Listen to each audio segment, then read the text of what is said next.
मेरा नाम गोविंद है और मैं मसाई फाउंडेशन बैच का स्टूडेंट हूँ। तो आज मैं आपको बेसिकली डिस्कस करने वाला हूँ कि क्या मसाई स्कूल रियल में ही प्लेसमेंट करवाता है। अगर करवाता है तो उसका क्या पैकेज रहता है और क्या प्रोसीजर रहता है आपकी हायरिंग का। सो बेसिकली मैं बता देता हूँ कि मैं एक मसाई स्टूडेंट हूँ और मेरी क्लासेस चल रही हैं। सो जो भी क्वेश्चंस आते हैं, डाउट होते हैं स्टूडेंट को, मैं साथ साथ उनको क्लियर करता रहता हूँ। सो बेसिकली क्वेश्चन है, कोई भी स्टूडेंट ज्वाइन करता है फॉर दैट कि उनका अच्छा पैकेज लगे और उनको अच्छी कंपनी मिले और वो एक टेक करियर में स्विच कर सकें। सो बेसिकली क्या होता है गाइस, जो मसाई स्कूल है एक कोडिंग स्कूल है। यहाँ पर बच्चों को कोडिंग सिखाई जाती है, सॉफ्टवेयर डेवलपमेंट और एंड्रॉयड डेवलपमेंट। सो इनके काफ़ी कोर्स हैं, ये कोर्स यहाँ पर मेंशन है। तो मैं जो आपको बताने वाला हूँ तो आपको ध्यान से सुनना है कि क्या प्रोसीजर रहेगा, कि आपको कैसे पैकेज मिलता है, मिलेगा भी या नहीं मिलेगा। सो काफ़ी ज़्यादा कन्फ्यूज़न रहता है स्टूडेंट को जब वो फर्स्ट टाइम मसाई को ज्वाइन करते हैं या फिर मसाई की ऐड देखते हैं। सो मैं सबसे पहले अपने अकाउंट में लेकर चलता हूँ आपको और आपको सबसे पहले दिखाता हूँ एक ISA agreement. So guys, ISA agreement के साथ साथ मैं आपको क्लियर करता हूँ कि क्या होता है। मसाई पहले आपको सिखाएगा और बाद में आपको फ़ी चार्ज करेगा। वो फ़ी क्या होती है, वो फ़ी डिपेंड करती है आपने क्या कोर्स चूज़ किया हुआ है। हाँ, सो क्या प्रोसीजर रहता है फर्दर यूनिट का। सो पहले मैं आपको टाइमिंग का बता देता हूँ। मसाई का जो होता है वो 7 मंथ का करिकुलम होता है, जिसके अंडर आपको सिखाई जाती है कोडिंग, वेब डेवलपमेंट। ठीक है, अगर आपने सॉफ्ट वो किया एंड्रॉयड डेवलपमेंट चूज़ किया तो आप एंड्रॉयड डेवलपमेंट आपको सिखाई जाएगी। सो क्या होता है, ये 7 मंथ का प्रोग्राम है। बट अगर आप इन केस यूनिट 1 में सिलेक्ट नहीं हो पाते तो आपको फाउंडेशन बैच में डाला जाता है।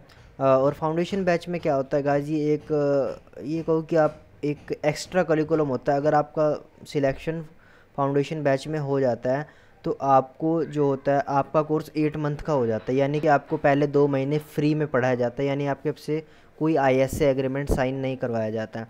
सो मैं आपको ट्रस्टली बोलूँगा कि आप बेसिकली टेस्ट देकर देखें। और आप अच्छा परफॉर्म नहीं भी कर पाते, डेफिनेटली डेफिनेटली आप फाउंडेशन बैच में सिलेक्ट हो जाएंगे। और गाइज, जो ISA एग्रीमेंट होता है वो होता है इनकम शेयरिंग एग्रीमेंट। और इनकम शेयरिंग एग्रीमेंट में क्या होता है, जब आपका पैकेज लग जाएगा 5 लाख एंड अबव, उसके बाद आपको पेमेंट चार्ज की जाएगी, आपको फ़ी चार्ज की जाएगी। अगर आप पार्ट टाइम कोर्स में इन्वॉल्व हैं तो आपको 2.5 लाख रुपए देने होंगे प्लस GST। और अगर आप फुल टाइम कोर्स में इन्वॉल्व हैं तो आपको 3,30,000 रुपये देने होंगे प्लस GST। ठीक है।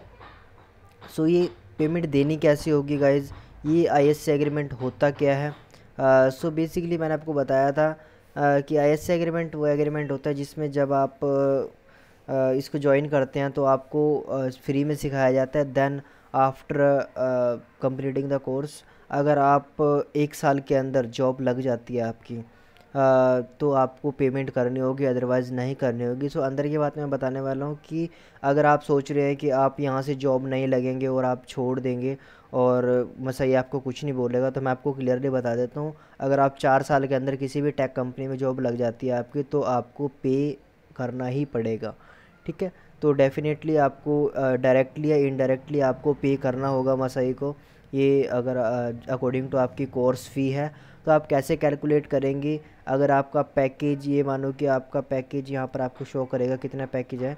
अगर आपका 13 लाख का पैकेज है तो आपको पे करना होगा 19,000 की पेमेंट। और एवरेज पैकेज इनका 7 लाख का होता है। तो मैं आपको बता देता हूँ, 7 लाख का अगर आपका पैकेज लग जाता है, 7.5 लाख का, तो 11,000 की मंथली पेमेंट आपको देनी होगी मसाई को। और उसके बाद क्या होगा आपको, यानी कि मंथली पेमेंट देनी होगी। और अगर इन केस आपकी सैलरी बढ़ जाती है तो उसके अकॉर्डिंग आपका जो ISA भी बढ़ जाएगा। सो जितनी ज़्यादा आपका हाईएस्ट पैकेज लगेगा तो उतनी ज़्यादा आपको क्या होगा, उनको सेटलमेंट अमाउंट देना होगा और उतने आपके जो मंथ है वो कम होते जाएंगे। यानी जब तक आपके 3 लाख का अमाउंट कंप्लीट नहीं होता, तो आपको इंक्लूडिंग GST, आई थिंक, हाँ इंक्लूडिंग GST है। और आपको ये पे करना होगा मसाई को।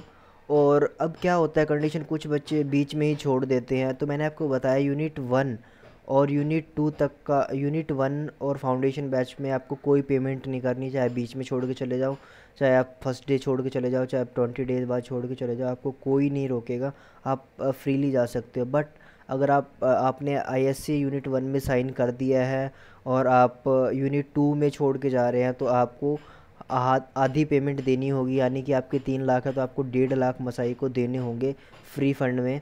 सो मैं आपको रिकमेंड करूँगा, अगर आपको कोर्स अच्छा नहीं लगता तो फाउंडेशन या यूनिट 1 में ही ड्रॉप कर दें, ये आपके लिए बेस्ट रहेगा। बट अगर आप यूनिट 2 में छोड़ने की सोच रहे हैं तो बहुत गलत डिसीज़न रहेगा। सो उसमें क्या होता है, मैं आपको बता देता हूँ प्रोसीजर। ये तो आईएसए का था, ये बताना बहुत इंपॉर्टेंट था क्योंकि मोस्ट ऑफ द स्टूडेंट इसी में फंस जाते हैं और मे बी आपको कुछ ना सीखें और आपको अपने पेमेंट करनी पड़ जाए। So I don't want to, but इसलिए मैं आपको बता रहा हूँ कि आपको किस तरह से हैंडल करना है मसई को। सो ये कोर्स प्लेटफॉर्म है मसई का, आपको यहाँ पर 9 to 9 और 6 डे अ वीक आपको चीज़ें सिखाई जाएंगी और आपको बताया जाएगा। यहाँ पर आपको सारी कोर्स की अपडेट होगी, एक स्लैक होता है आपका, स्लैक पे भी आपको सारी अपडेट्स दी जाएंगी और आपको